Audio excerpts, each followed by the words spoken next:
So the question we're going to resolve today is, why do most Indian men have this protruding pot belly? Indian women also are getting larger midsections as well. Why is this, and what could be done about it? When I was in practice, a good portion of my patients were from India. And the reason they came in is to get rid of this belly fat. But it's not just belly fat. There is a huge component of digestive problems. Anytime someone has a belly, they're also going to have a fatty liver. And then when you do a deep dive into the topic of digestive problems in India, well, we don't really know. It's unknown. It's probably stress. It's a lack of exercise, but they're missing the obvious. What's the elephant in the room? Let's dive into that topic right now. If you understand the word omnivore, that's a specific diet that involves plant-based as well as animal products like meats. Then you have the word herbivore, who eats plants. And if we look at a gorilla, which is an herbivore, and they're grazing all day long to get enough food, they always have a protruded, huge belly, sometimes even wider than their shoulders. Now, if we compare that to a chimpanzee, who is an omnivore, they will eat other animals and meat as well as plants. Chimpanzees have flat stomachs. We have a goat named Billy. Karen was gone for a few days, so I was looking after the goats, and I noticed baby Billy had this huge protruded stomach, and I was concerned. And so I drove Billy in my car over an hour to go to the vet to see what was wrong. And the vet took one look at Billy and said, "This is normal. Goats are supposed to have a belly." And I'm like, oh, okay. I had no idea. So what's going on there, and how is that similar to humans? Well, in an herbivore situation, they are fermenting fiber, but it's actually the microbes in the gut. And so the animal gets its protein from the bacteria that's eating the fiber, okay, because bacteria is like 60% protein, which can then be absorbed by the herbivore, because these animals cannot digest the fiber directly. Out of all the countries in the world, India consumes the least amount of animal meat. They're getting way too much fermentation in the small intestine. And there's a condition called SIBO, small intestinal bacterial overgrowth.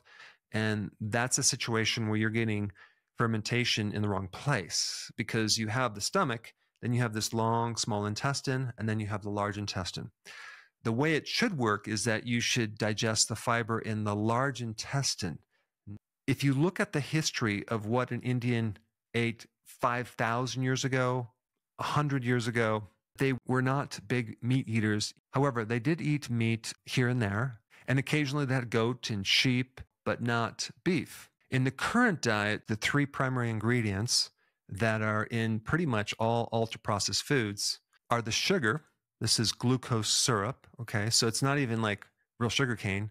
It's synthetic sugar. And then you have the seed oils right here, highly industrial processed, highly inflammatory. And then, of course, we have the starches in the form of maltodextrin, food starch. We're not talking about potatoes. We're not even talking about like unrefined rice.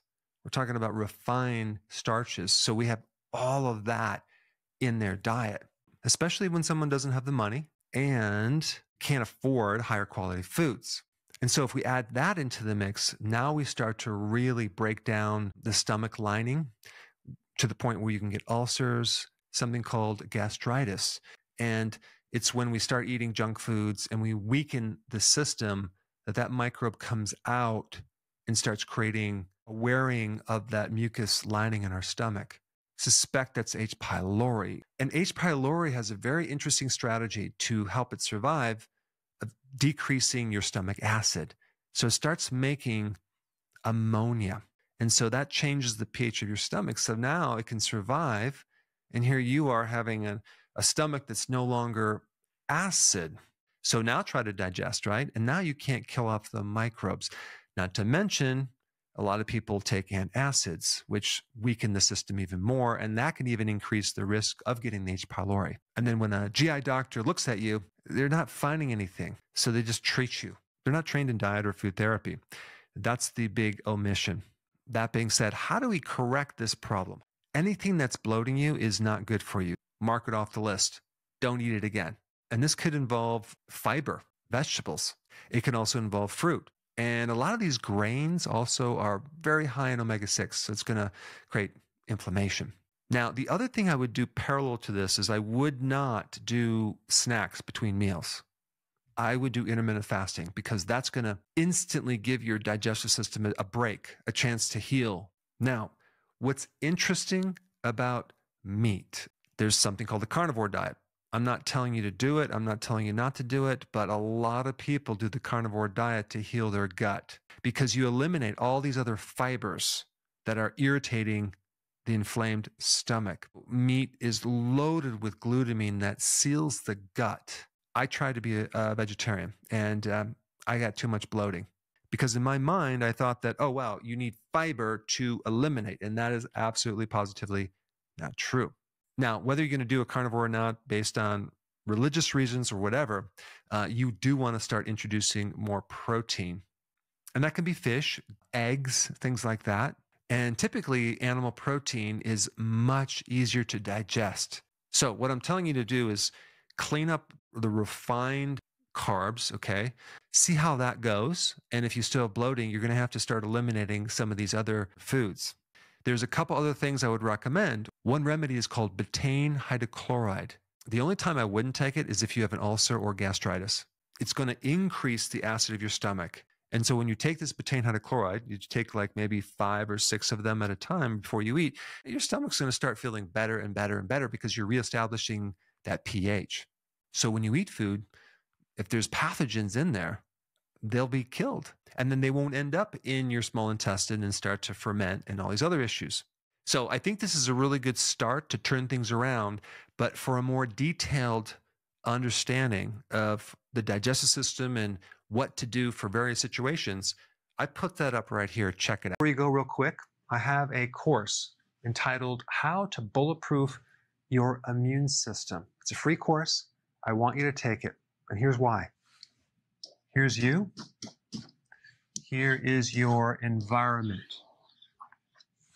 Everyone is focused on this over here, avoiding your environment.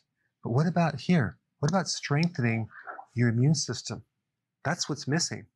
This course will show you how to bulletproof yourself. And so you can tolerate and resist your environment much better by strengthening your own immune system. I put a link down in the description right down below. Check it out and get signed up today. So if you're enjoying this content, go ahead and share it with someone that could really benefit from it.